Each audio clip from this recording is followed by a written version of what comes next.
fallas de mercado e intervención estatal.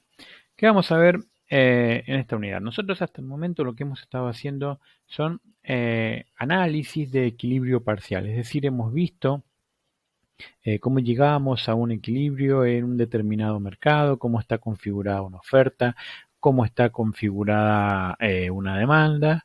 Vimos aquella famosa cláusula ceteris paribus, que es considerar todos los demás factores, todas las demás variables como constantes, y entonces veíamos cómo llegábamos a a configurar lo que llamábamos un mercado, pero no veíamos las interrelaciones entre los distintos mercados, los distintos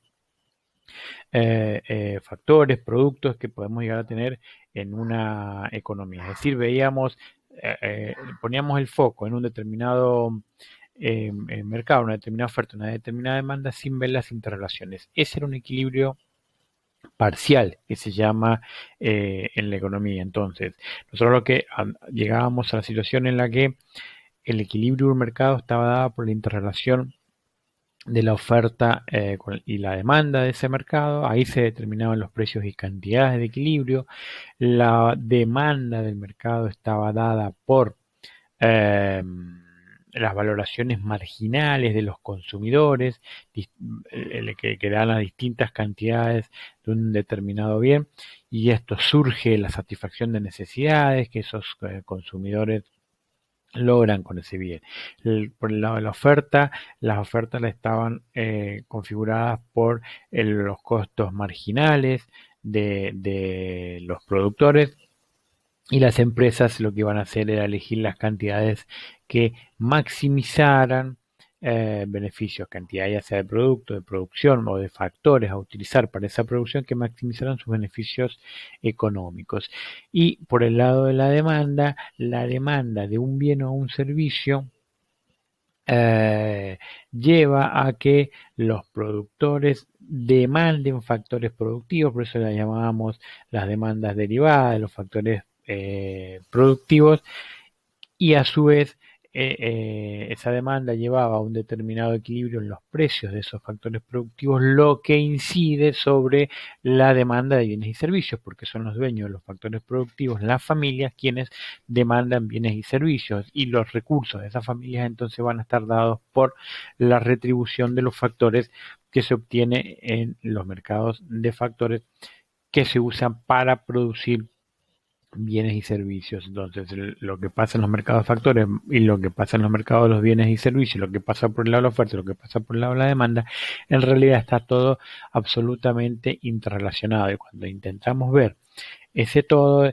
llegamos a lo que se conoce como un enfoque de equilibrio general. Es el flujo circular de la renta, donde por un lado tenemos las familias, que son los propietarios de los factores productivos, y a partir de la rentabilidad, del rendimiento que obtengan de esos factores productivos, se convierten en consumidores de bienes y servicios que producen las empresas a partir de contratar factores productivos de las familias para producir entonces bienes y servicios que van a vender a la familia. En ese equilibrio general es donde tenemos un sinnúmero, un universo de demandas, de ofertas y de equilibrios parciales, y en ese equilibrio general las familias intentan maximizar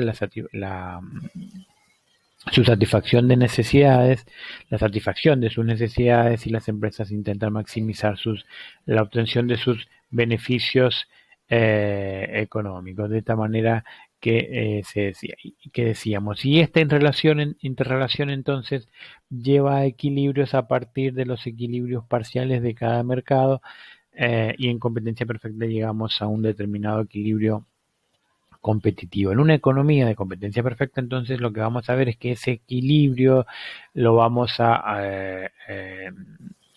a estar reflejando los costos sociales o las escaseces sociales en su caso, y ahí se van a determinar los precios y niveles de producción de todos los bienes y servicios, de manera que la utilidad marginal de las cantidades producidas, transadas en los mercados para los consumidores, porque son los consumidores quienes experimenten esas utilidades marginales, van a ser igual que los costos marginales de producción para la sociedad. Esto es lo que obtenemos en una economía competitiva y en ese caso el mecanismo de precios, el que hace igualar la utilidad marginal de cada bien con el costo marginal de producirlo para la sociedad, quien permite optimizar la producción y la satisfacción de los consumidores. Es decir, que el sistema de precios del funcionamiento de los mercados, cuando son plenamente competitivas, lleva al óptimo social, a la maximización de beneficios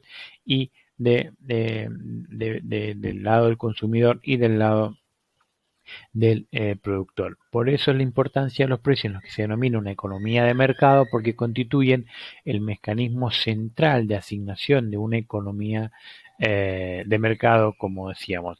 Es ese mecanismo de precios el que guía las acciones de los consumidores por un lado y de los dueños de los factores que son después se convierten en consumidores y de los productores que toman esos factores y venden después bienes y servicio. Entonces, de ahí surgen los incentivos a la producción eficiente de bienes deseados. En determinadas condiciones, la economía de mercado entonces va a ser eficiente en la asignación de recursos, pero esas determinadas condiciones son las que da la competencia cuando estamos en mercados de competencia perfecta.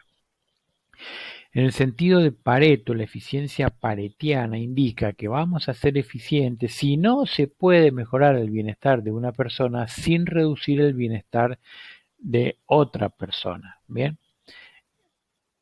eficiencia en sentido de Pareto. No podemos mejorar el bienestar de una persona sin empeorar el bienestar de otra persona. Si estamos en esta situación, estamos en un óptimo de Pareto.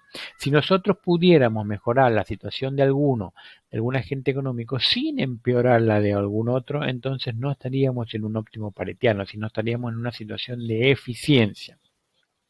Esta es la eficiencia a la que nos referimos cuando nosotros hablamos tanto de equilibrios parciales como generales.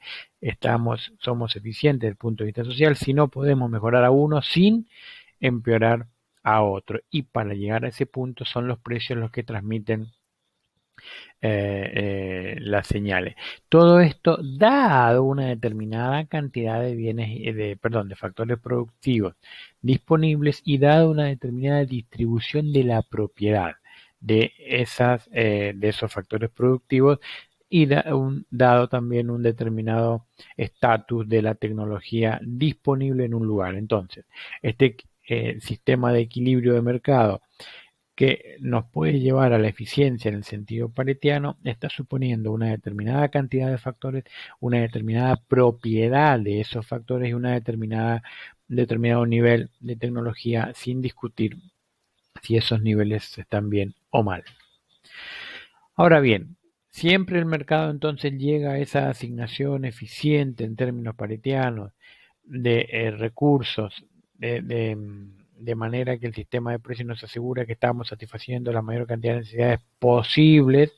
Bien, pues no. ¿Por qué? Porque existen lo que se denomina las fallas de mercado. Los supuestos de la competencia perfecta es muy difícil que se logren en la realidad. Rara vez los vamos a observar. En general lo que vemos en los mercados, en la realidad, son situaciones en las que muchas veces el mercado por sí mismo no logra esa eficiencia paretiana, no logra hacer lo que se denomina una eficiente asignación de recursos. Cuando el mercado no logra hacer una eficiente asignación de los recursos, estamos entonces ante la presencia de una falla de mercado. Bien, entonces, ¿qué es una falla de mercado? O sea, que hay situaciones en las cuales el funcionamiento de los mercados por sí mismos no logran asignar eficientemente los recursos, por lo tanto no logramos llegar a un punto de eficiencia desde el punto de vista paretiano. ¿Cuáles son las distintas fallas de mercado con las que nos podemos encontrar? La primera ya la hemos visto es la competencia imperfecta, es decir, todo tipo de mercado que no sea de competencia perfecta. Acá vimos oligopolio, monopolio y competencia monopolística, pero existen otros tipos que vamos a ver ahora. Aquí tenemos principalmente las externalidades, la información imperfecta y podemos llevar a tener situaciones donde directamente no tengamos mercado, es decir, que no se genere, no podamos generar un mercado a pesar de la presencia de demanda. Ahora vamos a ver de qué se trata cada uno de estos casos.